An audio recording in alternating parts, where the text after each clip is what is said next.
Bagi manusia, masalah adalah kendala, tetapi ketika dibawa Tuhan, dialah kendali. Bapak dan Mama, saudara dan saudariku yang terkasih dalam Kristus Tuhan, biasanya para romo atau bersama dengan para frater ketika ada bersama atau berkumpul bersama, yang menjadi lagu favorit atau kebanggaan mereka adalah lagu yang berjudul Bujang. Tahu lagu Bujangan itu? Yang begini nasib jadi bujangan, kemana-mana asalkan suka, tiada orang yang lagu ini sekedar kalau kita mendengar begitu lucu, apalagi kepada mereka yang hidup bujangan, hidup sendiri, tak punya uang, tak punya istri, tetapi lagu itu berbunyi, hati tetap senang. Apa artinya dari lagu tersebut? Itu berarti kebahagiaan tidak dicapai dengan memiliki segalanya. Dari lagu yang begini setiap kali dinyanyikan oleh para imam atau mungkin ada bapak-bapak di sini, mungkin ada yang bujangan menyanyi, tidak apa-apa, silakan menyanyi terus. Itu adalah gambaran kebahagiaan. Apa artinya tanpa istri, tanpa uang, sehingga hati selalu merasa bahagia? Hal itu telah dinyatakan di dalam bacaan pertama tadi. Tadi dia katakan bahwa tidak punya uang. Bahasa tadi lengkapnya, dan kamu yang tidak mempunyai uang, marilah. Tuhan berkata demikian, kamu yang tidak punya uang, marilah. Apa artinya tidak punya uang? Tidak punya uang cuma menunjukkan bahwa manusia atau ketidakmampuan manusia untuk membeli keselamatan hanya dengan kekuatan atau kebaikannya sendiri. Tuhan berkata tanpa uang atau tidak punya uang, itu artinya ketidakmampuan diri kita sebagai manusia untuk membeli keselamatan hanya dengan kemampuan atau kekuatan kita sendiri. Tidak bisa. Maka ketika Tuhan mengatakan tanpa uang dan tanpa bayaran, itu berarti keselamatan anugerah yang diberikan Tuhan kepada kita adalah cuma-cuma, atau dengan bahasa pasarnya gratis.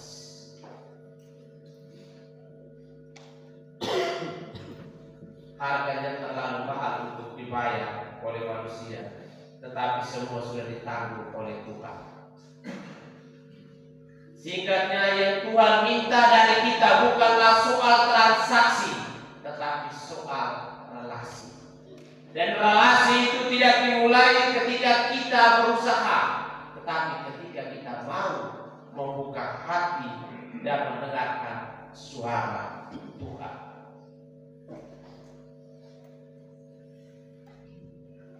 Inilah alasannya kemudian mengapa di dalam bacaan kedua tadi Rasul Paulus menegaskan, siapakah yang dapat memisahkan kita dari kasih Kristus? Apakah itu penganiayaan? Apakah itu kelaparan? Apakah itu penindasan? Tidak ada satupun yang dapat memisahkan kita dari kasih Kristus.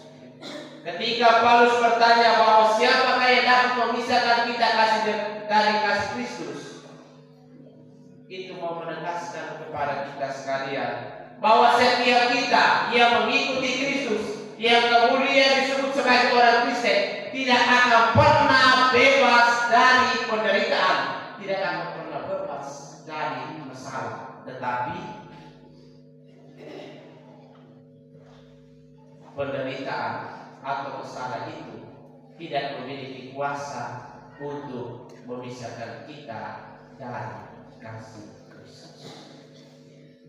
Kita memang akan punya masalah, kita memang punya keterbatasan, kita memang punya penderitaan, tetapi yang namanya masalah, penderitaan tidak akan memisahkan kita dari kasih Kristus. Sebab di dalam kasih Kristus kita bukan lagi korban, tetapi kita adalah pemenang.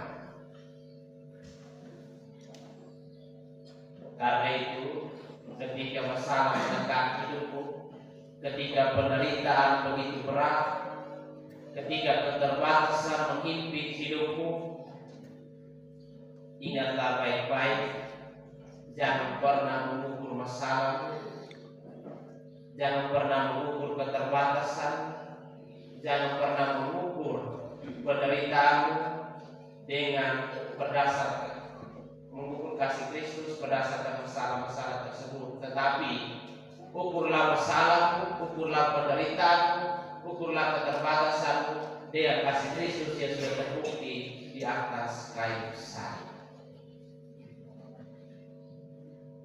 Dan contoh sederhananya sudah diungkapkan di dalam bacaan Injil tadi. Bacaan Injil tadi mencerminkan secara jelas kondisi kita sebagai seorang manusia. Ketika kita menghadapi masalah, ketika kita mengalami banyak penderitaan dan di hadapan keterbatasan, kita akan bersifat atau cenderung bersikap seperti para murid di dalam bacaan Injil tadi.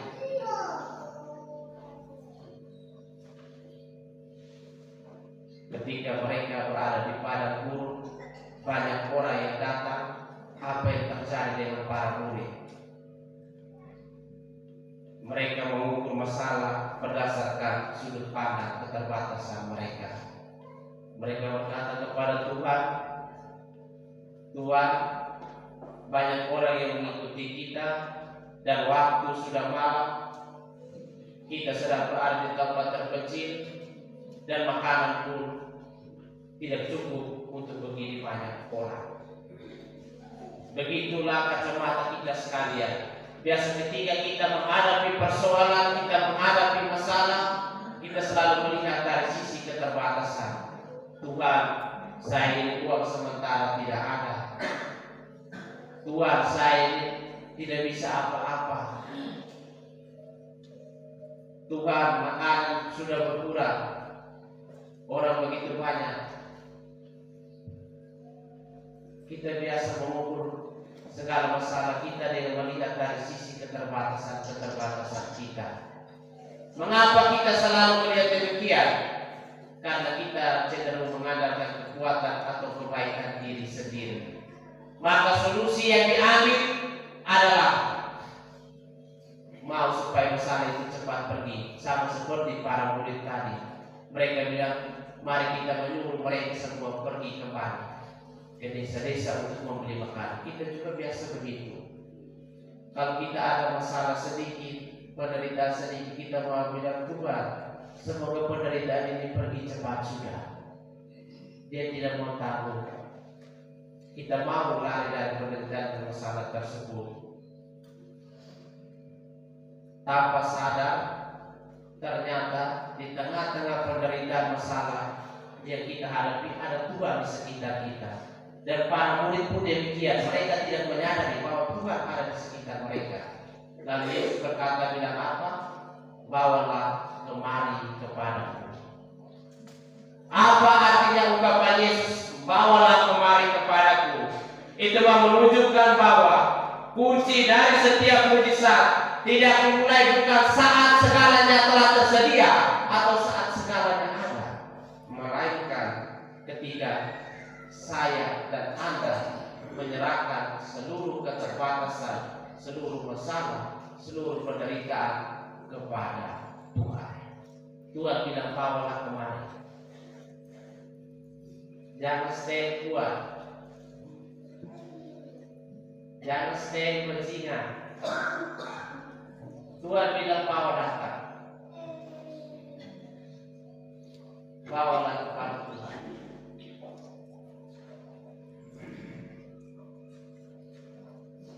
Bawa semua persoalan, bawa semua penderitaan, bawa kepada Tuhan. Karena kita sendiri tidak mampu untuk menyelesaikannya secara baik. Kekuatan yang ada pada kita adalah kecil, tapi yang ada pada Kristus lebih besar.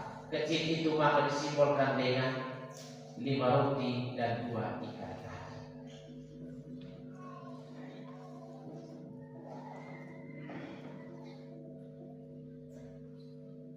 Kekuatan yang ada pada kita sungguh kecil, tetapi kekuatan yang ada pada Tuhan itu sungguh besar. Maka ketika Tuhan sudah menyelesaikan masalah kita, ingatlah apa yang diungkapkan dalam bacaan Injil tadi. Tuhan tidak memberikannya secara langsung kepada mereka yang bermasalah, tetapi memberikannya kepada para murid-muridnya. Dan siapakah murid-murid itu zaman sekarang? Ini adalah kita semua yang ada di sini. Itu berarti ketika ada sesamamu yang menderita, pergi dan bantulah, karena di dalam dirimu dan di dalam diri saya Tuhan sudah memberikan berkat untuk menyelesaikan juga persoalan orang lain. Oh begini dong, kalau kayak tiba buat apa tekan itu masalah tak tubuh. Nanti kita pergi orang-orang yang dia kasih repot. Kita biasa begitu.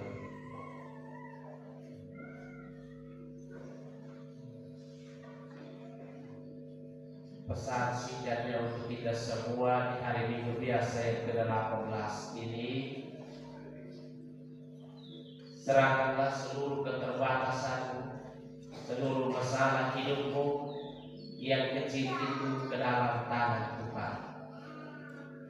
Dan ketika engkau menyerahkan seluruhnya kepada Tuhan, disitulah Tuhan akan menjadikan engkau kembali menjadi saluran berkat bagi orang lain.